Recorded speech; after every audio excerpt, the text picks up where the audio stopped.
The fall of the Berlin Wall in 1989 marked a historic event that symbolized the end of the Cold War era and the reunification of Germany.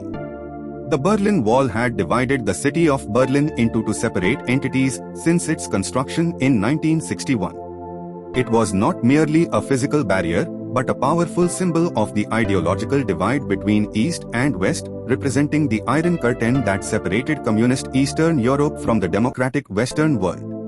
Years of political and social tensions, economic struggles, and increasing demands for freedom and reform in East Germany reached a tipping point in the late 1980s. The Soviet Union, under the leadership of Mikhail Gorbachev, had initiated a policy of perestroika, restructuring, and glasnost, openness, which inadvertently fueled the desire for change among the citizens of East Germany. The catalyst for the fall of the Berlin Wall came on the evening of 9 November 1989. East German officials, facing mounting pressure from peaceful protests and mass demonstrations, made an unexpected announcement. Gunter Schabowski, a government spokesperson, declared that the restrictions on travel and emigration from East Germany would be lifted, effective immediately. The peaceful opening of the Iron Curtain between Austria and Hungary during the Pan-European picnic on 19 August 1989 triggered a series of events that led to the dissolution of East Germany and the disintegration of the Eastern Bloc. Extensive promotion for the picnic was carried out through posters and flyers, targeting holidaymakers from East Germany who were vacationing in Hungary. This event marked the largest wave of people fleeing East Germany since the construction of the Berlin Wall in 1961. Following the picnic, which was organized based on an idea proposed by Otto von Habsburg to test the response of the Soviet Union and its leader Mikhail Gorbachev to a border opening, tens of thousands of well-informed East Germans started their journey towards Hungary. Erich Honecker, referring to the Pan-European picnic, mentioned in an interview with the Daily Mirror, Habsburg distributed leaflets even in Poland, inviting East German holidaymakers to a picnic. When they arrived at the picnic, they were provided with gifts, food, and Deutschmarks, and then they were encouraged to head west. The leadership of East Germany in East Berlin hesitated to completely seal off their borders, fearing the consequences, and the Soviet Union did not intervene. As a result, the once tightly sealed Eastern Bloc began to crumble, signifying a significant turning point in history. During a Politburo meeting held on 7 November, a decision was made to immediately implement a section of the travel regulations draft that addressed permanent emigration. Initially, the plan was to establish a dedicated border crossing near Skirnding specifically for this purpose. However, officials from the Interior Ministry and Stasi, responsible for drafting the new regulations, determined that this approach was not feasible. As a result, they crafted a revised text that covered both emigration and temporary travel.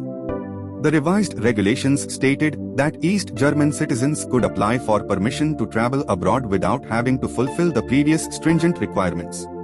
Recognizing the challenges faced by citizens, on 9 November, the Politburo, led by Krenz, decided to allow refugees to exit directly through designated crossing points between East and West Germany, including those in East and West Berlin.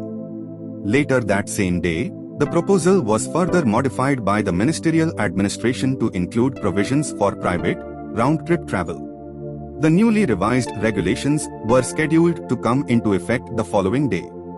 The news quickly started to circulate. The West German Deutsche Presseagentur released an urgent announcement at 1904 stating that citizens of East Germany would have the immediate opportunity to cross the inner German border.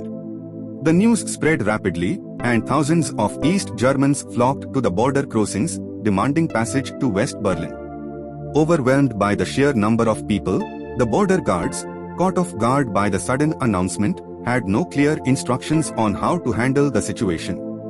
As tensions mounted and the crowds grew, the guards finally relented, opening the checkpoints and allowing people to cross freely between East and West. With jubilation and disbelief, East and West Berliners embraced each other, climbed the wall, and celebrated their long-awaited reunification. People chipped away at the concrete barrier, symbolically dismantling the physical and ideological divide that had separated families and friends for nearly 3 decades. The scenes of joy and unity reverberated across the world, capturing the spirit of hope, freedom, and the triumph of human will. The fall of the Berlin Wall had far-reaching consequences. It paved the way for the reunification of Germany, which formally took place on 3 October 1990. The event also had broader geopolitical implications, signaling the beginning of the end for the Soviet Union and the communist regimes in Eastern Europe. The fall of the Berlin Wall became a powerful symbol of liberation, inspiring similar movements for democracy and freedom throughout the region. Today, remnants of the Berlin Wall stand as a reminder of the turbulent past and the triumph of the human spirit. It serves as a poignant symbol of unity and a testament to the indomitable desire for liberty and the pursuit of a better future. The fall of the Berlin Wall remains a defining moment in history, illustrating that walls can be torn down and barriers overcome when people stand together in pursuit of shared values and aspirations.